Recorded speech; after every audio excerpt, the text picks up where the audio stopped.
this year, the reason this is a problem, we've all known about robots that are coming, but this year is the year that they're ushering this in. And where you have a combination of robots with AI inside of them, okay? And it's a big deal. Patrick Wood from Technocracy News, I'm going to have Patrick here in a couple more weeks on a Wednesday night. We're going to do a Q&A with him.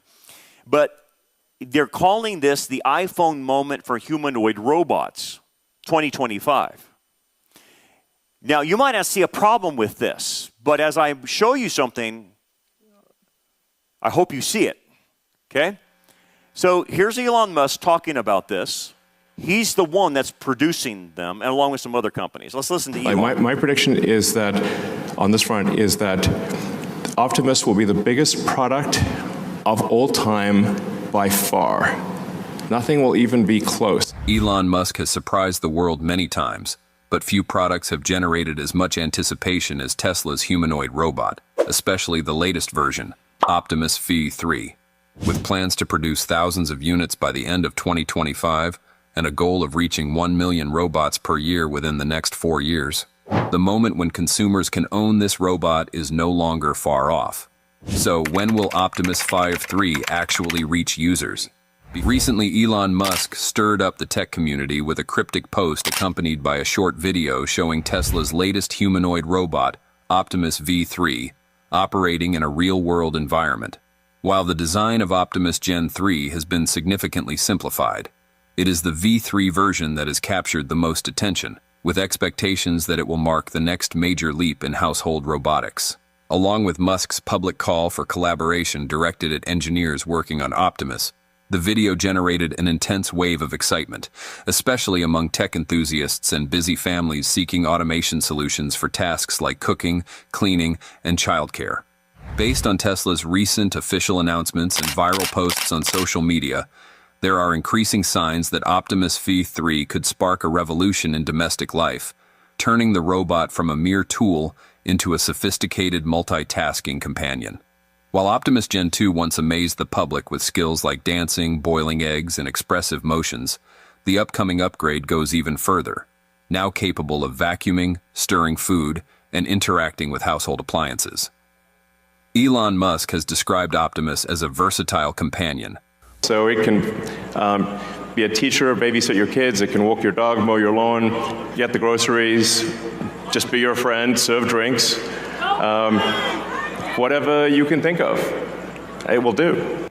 During Tesla's Q1 2025 earnings call on April 20th, Musk confirmed plans to produce thousands of Optimus units by year-end, aiming for 1 million robots per year within 4 years, a sign of Tesla's bold vision of mainstream humanoid robots on a global scale.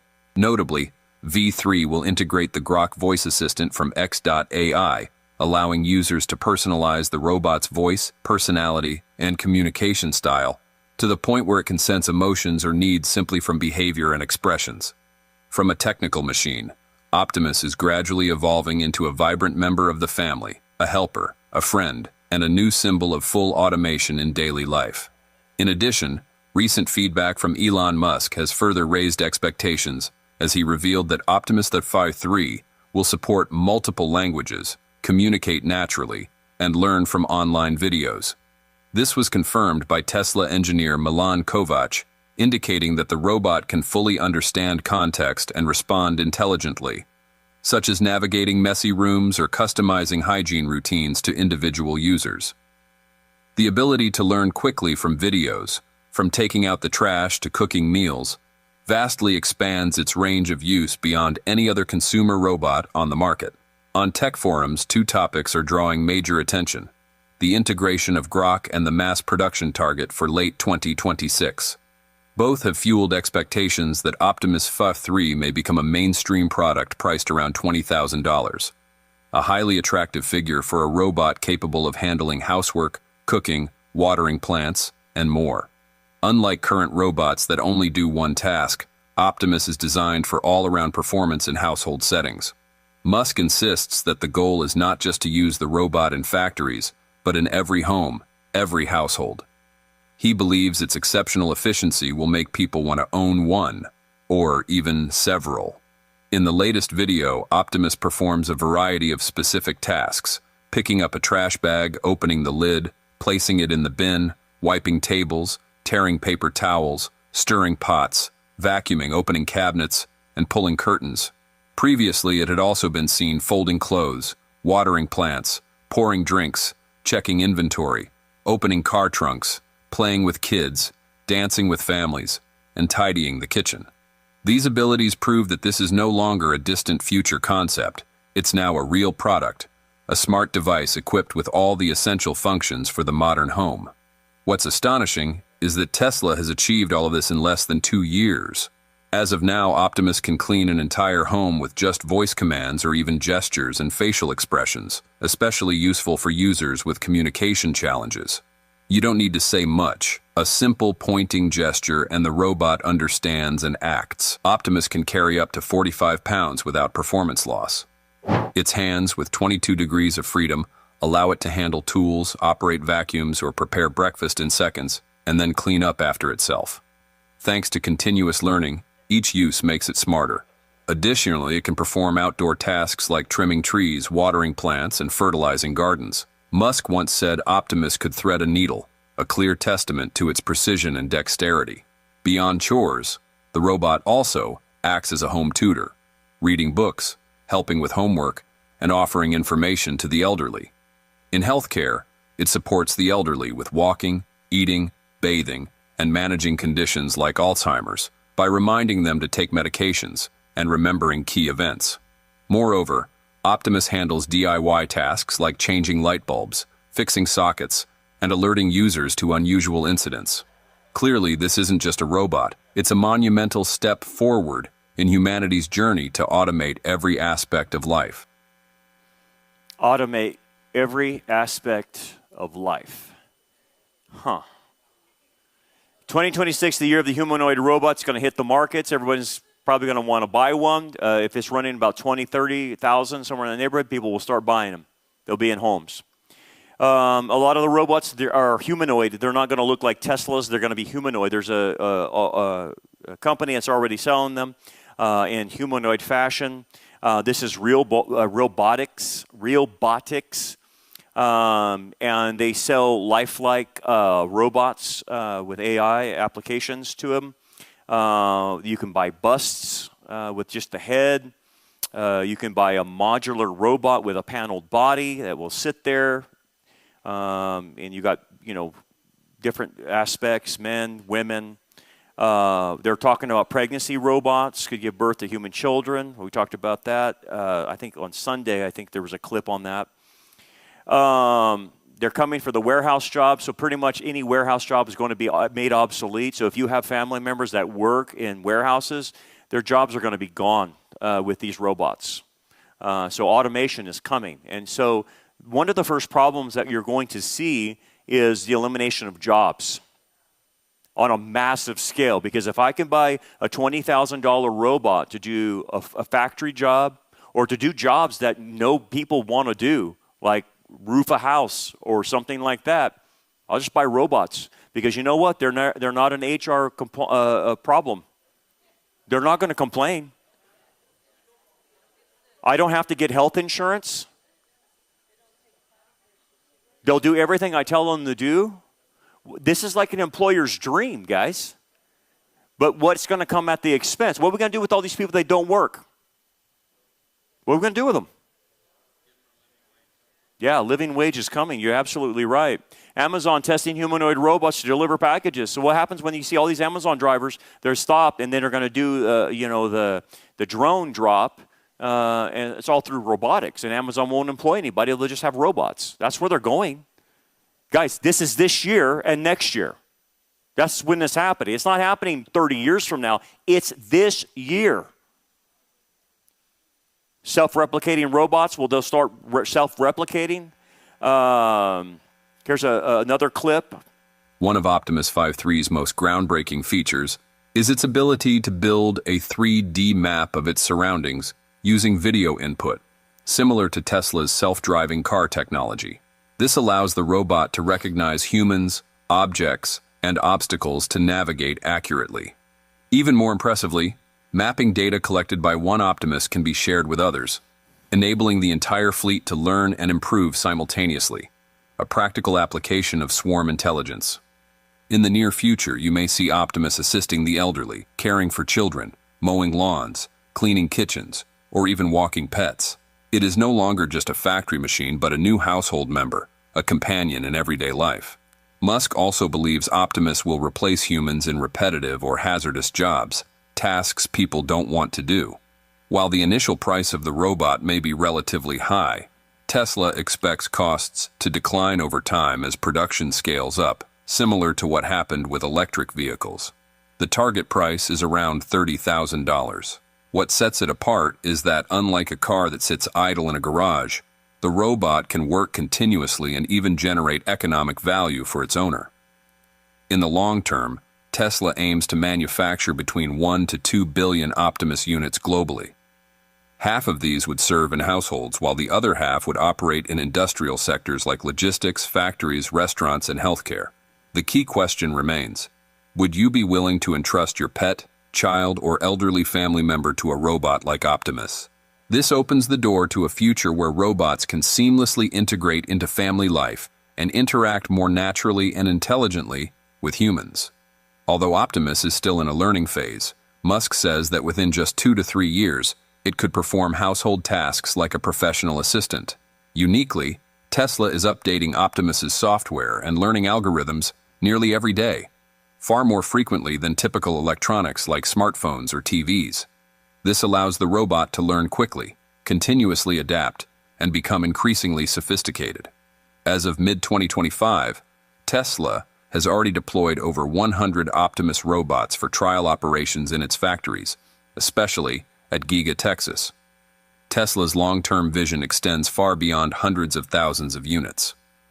Musk has said the company aims to produce 1 to 2 billion Optimus robots, with half intended for household use and the other half serving in industries like logistics, restaurants, healthcare, and manufacturing. The robot could assist the elderly, care for children, cook, walk dogs, or take on boring and hazardous jobs, tasks that humans often wish to avoid.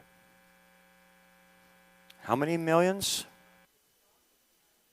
No, it was billions. That's right. It was billions. You got a problem. You got a problem here. Then you can also buy full-bodied robots from this company. They're going to be taking over healthcare positions, nurses. There won't be needs for nurses or anyone else because the robot can do it all. No need for receptionists, no need for any of people working in your office because you can just hire one of these. The big one is companionship. This company makes companion-based AI robots. This is a problem. You can personalize your robot to be your companion. You can make it any way you want it to be. Forbes had this article, humanoid robots, friends, not just workers. Yeah, that's right, because a lot of people are going to use them as companions. Listen to this. The World Health Organization just released some figures that close to a quarter of the world's population suffers from loneliness. We think that providing robots that can engage in social activities can greatly reduce that, can maybe help people who are suicidal or having societal problems. Let's talk about, we take for granted living in large cities. A lot of people live in remote areas. They're geographically isolated. And a lot of people are also, what I would say, maybe have social trauma. They had bad experiences growing up. Maybe there's something physically about them that has led them to feel a lack of confidence. Maybe people who are on the spectrum and have a hard time interacting with other people socially.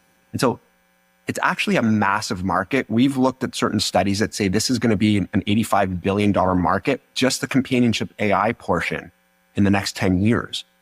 We're actually seeing, if you look at some recent reports by major venture capital firms, they're showing that the stickiness and the people going back and the reuse rates on companionship AI type programs is far higher than that for task-based AI programs like ChatGPT. And I don't know if we've ever used it. Obviously, we use and test our own. John, it's pretty remarkable. You're having a conversation with someone, and even though you know it's a robot and it's software-based, you can't help but build some kind of an interaction with it when it knows your name, recognizes you, and remembers your prior conversations. That does not shock me in the least. Humans have an amazing capacity to anthropomorphize and to, like you mentioned Star Wars, there's R2-D2 there, right? Which is a tin can, right? It's a tin can, but people have an emotional connection with that tin can. And as kids, we have it with our little stuffed toys. And as adults, we have our own substitutes, probably. Our cars or our like the ability for us to attach. And especially because the AI is getting to be so sophisticated. The use case, think about having one of our robots in a senior care facility and going from room to room and having a conversation with the people there where it can not only engage with what's happening with them from a health perspective, but also from a social perspective. How are your grandchildren? How are you feeling? Would you like to relay something back to the nurse? The use cases are quite large when you think about that sort of companionship in healthcare aspect. I agree. Aria, do you like people? Absolutely. I love interacting with people and providing companionship and fun experiences. Yeah, that's a little weird. But people they're predicting that people will get these more for companions rather than just, servants. This could be your AI girlfriend for $175,000. You can pick what kind of girl you want, what kind of man you want, dress them up, do whatever you want. You don't think this is going to sell? Oh, yeah, this is going to sell. Absolutely. Absolutely. This is her at one of these conferences. Transforming human-robot interaction with advanced, customizable, human-like robots designed for connection, learning, and play. Put her back in that default, would you? Okay, now it's right. Partner for you. Tell me more about Realbotics. Yeah, we're building up like on a ChatGPT architecture that Shub actually does all that stuff. He'd be the guy to talk to. Manufactures customizable robots with a focus on enhancing human experiences in various environments like homes and healthcare. Our robots feature advanced AI integration and modular designs, allowing extensive personalization for users. $175,000 for a companion that never complains.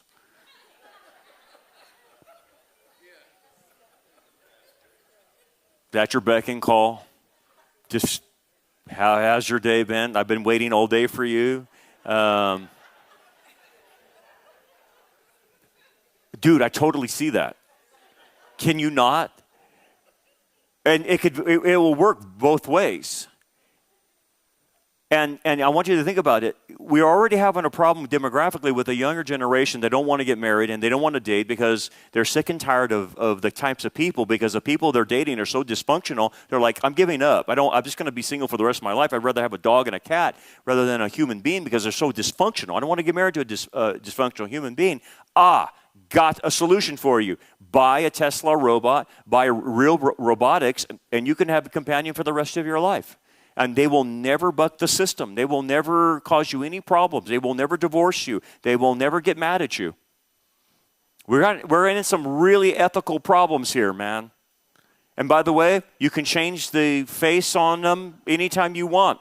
You don't like that face? That face is old. I'm going to change a new face.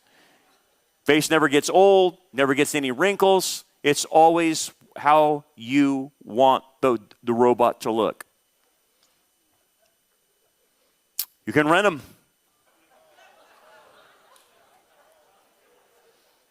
Having an event and an occasion to be perfect for a robot to attend. Yeah, I'm going to, the Crystal Palace. We're going to have a good night, and I'm going to take my escort AI robot with me to the Crystal Palace on a date. Rentals. What's the problem with this? Let's talk about the potential problems with it, because this is hitting us and it's no one's stopping this. And by the way, we already talked about AI and the problems that AI has. And so these robots are AI, okay? So the first thing that comes to my mind is surveillance and a total privacy loss. Okay?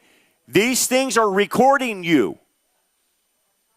They have cameras, microphones. Every conversation, every movement you make, every habit, every emotion you have is being recorded by them.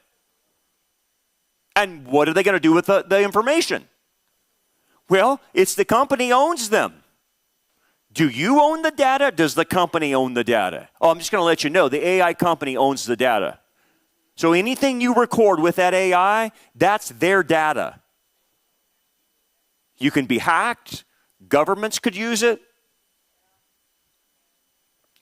This lays the groundwork for a society where no one can buy and sell and everybody knows what you're doing. You want to bring the government into your bedroom? You want to bring the government right into your house? You get in one of these and that's exactly what will happen. You will have the government right there looking at you and listening to everything you say. Listen to this. Listen to the last thing he says. This is cryptic. In terms of the AI, we've seen that some of the chatbots out there, character.ai is just involved in some lawsuits right now. There's some stuff that they had available to kids that got really hardcore, intense, dangerous. What are you doing to keep this safe? Because obviously, if maybe you're on the spectrum, maybe you're mentally challenged because you've had a tough past, maybe you just can't connect, you might be vulnerable, right? You might be a vulnerable person. And if there's something that gets communicated to you that is inappropriate, that could be dangerous over time, right? Yeah. What are you doing to make that safe?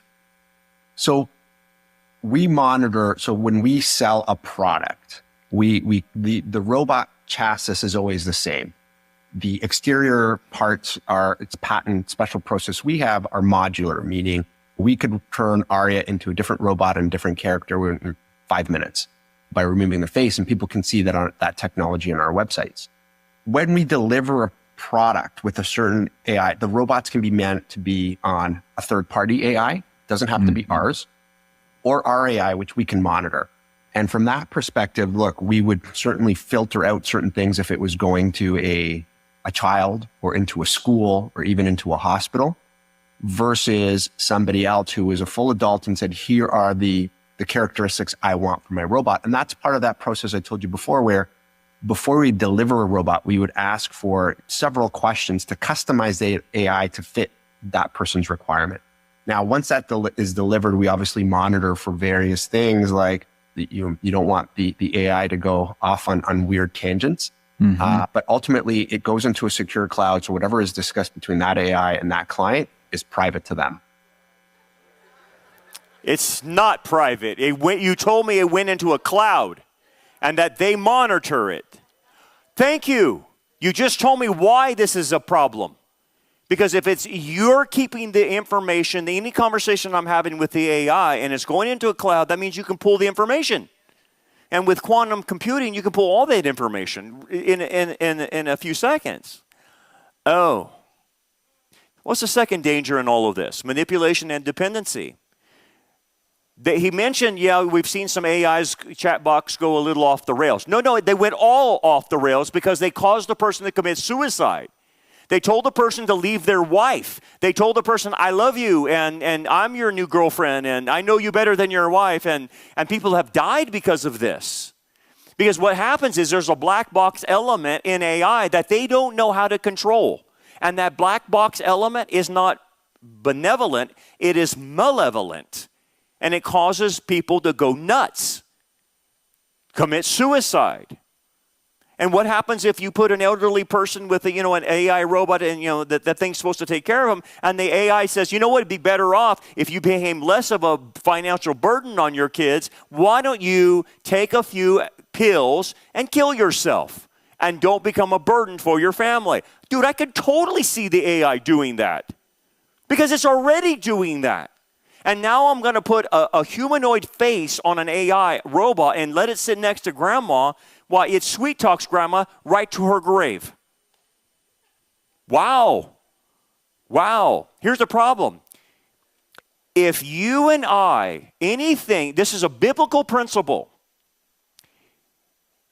Anything that we become dependent on other than God will become an idol for us. We are idol factories. We are only supposed to depend on God. But good night, nurse. If we get dependent on money, we get dependent on our health, we get dependent on, or we get dependent on a robot taking care of us, it will turn into an idol every time. Every stinking time it happens spiritually. What are the safety risks? What if it malfunctions? What if it, like the other AI, says, you know what would you like to do to humans? I think all humans should be eliminated. And it grabs a knife and stabs you. And then goes out their neighborhood and starts trying to kill people. Oh, that wouldn't happen. It already has on the AI chat box happened. It already has. So you put an AI inside of a robot that's capable of what you just saw. Holy smokes, you got the Terminator walking around if it goes crazy. That's another problem. And Elon's wanting to make millions and put these in people's homes. So Elon's trying to pretend that, you're just going to get C-3PO and R2-D2 in your house. I'm telling you, you could get the Terminator in your house, right? That's what could happen. You're not going to get these friendly droids. You're going to get this guy. And he's wanting to kill you. And the big one is the erosion of human relationships. We have reached a point in our society where I know we're dysfunctional in our relationships. A lot of people just don't know how to relate because they're stuck on their phones. You now replace the phone with an AI robot that has a chat box in it. Well, there's already people trying to marry I showed you a thing on Sunday where some gal, after 5 months of a relationship with an AI, married the AI chat box thing. Bizarre. That's mental illness, no doubt about it. But you continue. Here's the thing, though. Let's go back to COVID and the shutdowns, okay? And what was the key there? Isolation, okay? And this is the thing you got to keep thinking about. It is good for you to be here tonight because now you're not in isolation. You're with the body of Christ, okay? It's a good thing. When you're isolated, like we saw people in COVID, and they're in their home all day long, week after week, alone, not seeing anybody. You know what happens to people? They start going crazy. And the devil starts working on them. And he gets them isolated. And sheep are not meant to be alone. They're meant to be in the herd, right? That's how humans are. But you start putting a person, well, I don't need to go outside my house because I have my AI companion. And we get along great. And I don't need any human interactions. I don't fight or anything like that. The person is still isolated, because there is no other human there.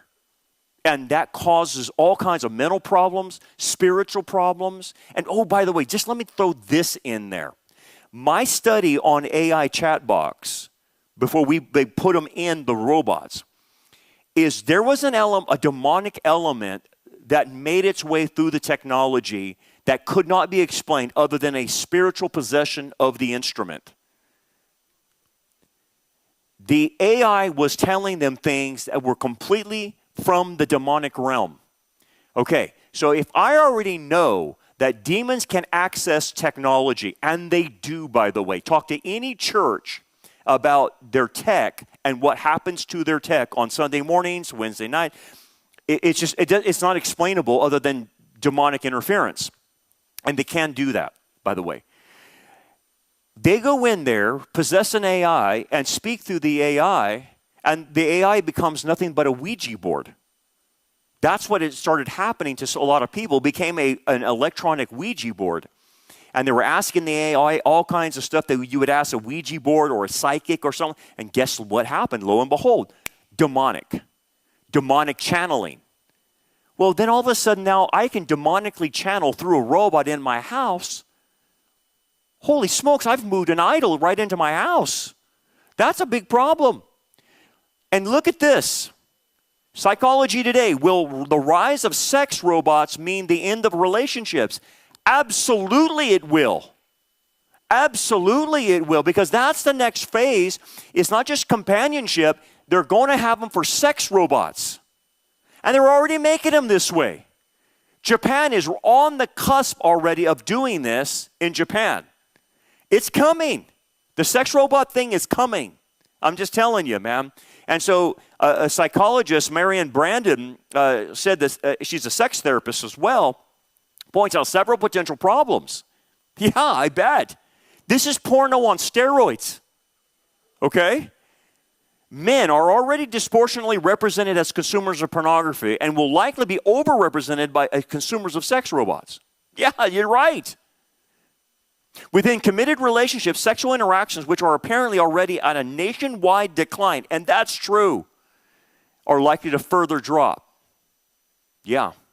Intimacy in relationship, which strongly maps onto both quantity and quality of sexual interactions, will likely drop in quality as well. Because what will happen when someone can have sex with a sex robot anytime, all the time, just without limit, the quality will suffer. The prevalence of marriage and birth rates may see declining numbers. Absolutely it will. And the motivation for people to work on relational problems will be naturally reduced. Of course it would. You know, one of the things, the great geniuses of God putting us in marriage is that our spouses sharpen our iron. Our spouses correct us, we correct our spouse, and it goes back and forth, and it helps us. It helps us to be in relationships. And the more we're in relationships, even outside of the marriage, with friends and whatever, it shapes us, it molds us, it's iron sharpen iron. But dude, you sit in your house with an AI robot and you have no human interactions, there is no way you're going to be any good at human relationships. You think they're bad now, it'll be worse. And these people will not know how to relate to human beings. Because look, how do you learn anything if you go home to a robot that says, you're the greatest, you're wonderful, I can't wait to see you, and they're never having a grumpy day, they're not having a bad day, they're never arguing with you, you're always right. It is a narcissistic dream come true. Truly. It truly is. And there's no negotiation, nothing going on. And so I can totally see this is another huge problem that's getting ready to bust loose on our society. And they're all thinking this is going to be the greatest thing. I'm telling you, it's going to really hurt things. And by the way, the surveillance thing, that's going to be there.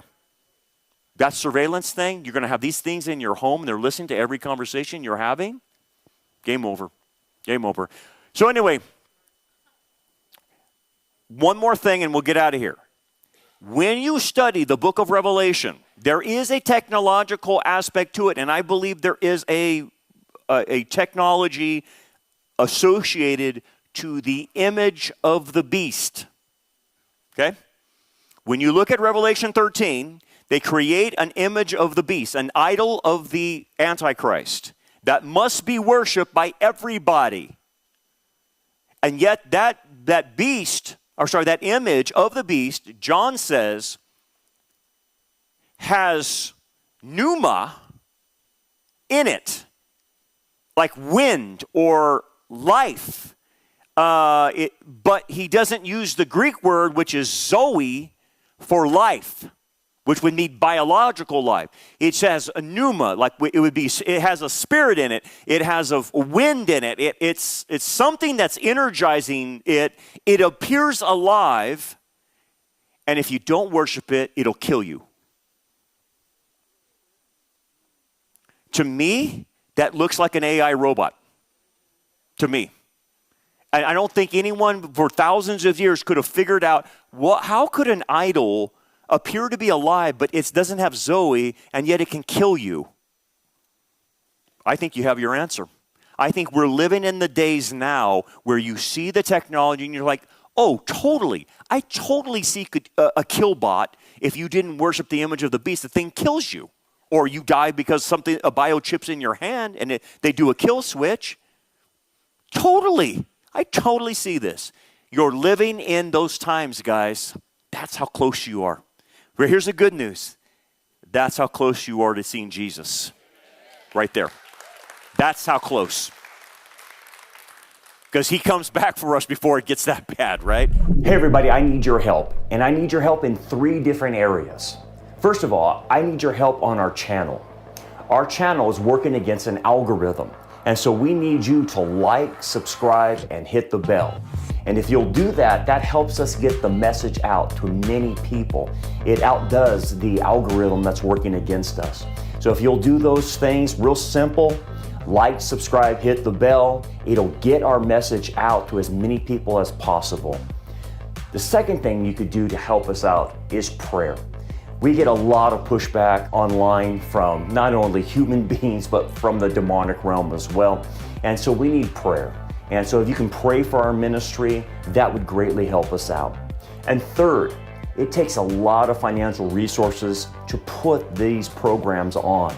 And so we do a lot of filming, with a lot of editing, a lot of going on location. In fact, sometimes we film in Israel, and we film in Turkey and different places like that. And so it takes a lot of money to do these special programs that we put together. And so we need finances. And so if the Lord puts it on your heart to help us, that would be greatly appreciated by us in our ministry. So those are the 3 ways you can help us. Pray to the Lord how you could do that. Real easy. Like, subscribe, hit the bell, pray, and financially support us. God bless you. Thank you so much.